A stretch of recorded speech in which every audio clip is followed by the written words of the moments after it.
Hi, this is a compilation of how I pronounce each one of these runes of the Elder Futhark.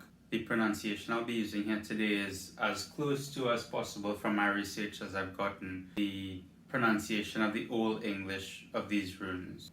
First we have Fehu, then Uruz. You have to roll the R's for some of these words, but I get trouble rolling my R's. It's a bit like I get 3 R's and then it's blank. Like horror.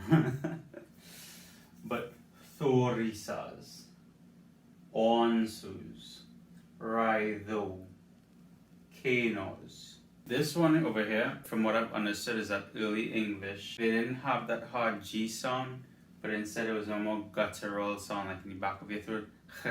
So it was like a hebo. Then we have Wunyo, Hagalas. Same thing here with Hagalas. It wasn't a hard G, so it was not Hagalas, it was Hagalas.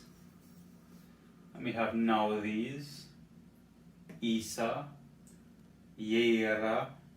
This one is a bit controversial because Aiwas and Ehwas looks a lot similar in terms of the name composition as well as how they might be pronounced.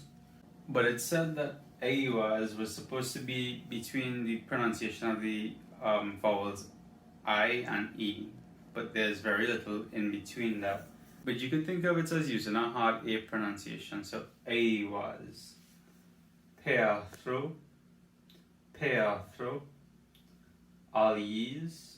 There's also another pronunciation for a different variation of the word called Ailhos, but I like using Aliz. Sowilo. There's been a lot of people using it as Sowilo. The pronunciation I'll be using is Sowilo. Tiwas, Bearcano, Ehwas. Everywhere you see an underline is usually where there's an accent.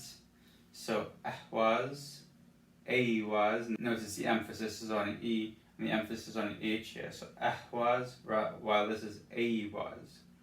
Manas, Lagus, Ingwas. And this is another controversial one here. So there's two variations of this. There's Ohthala and Ohthila. The O is coming from like in the back of your throat. It's a deep O. Ohthala. Ohthila. And then Dagas. Alright, so I hope this guide has been helpful.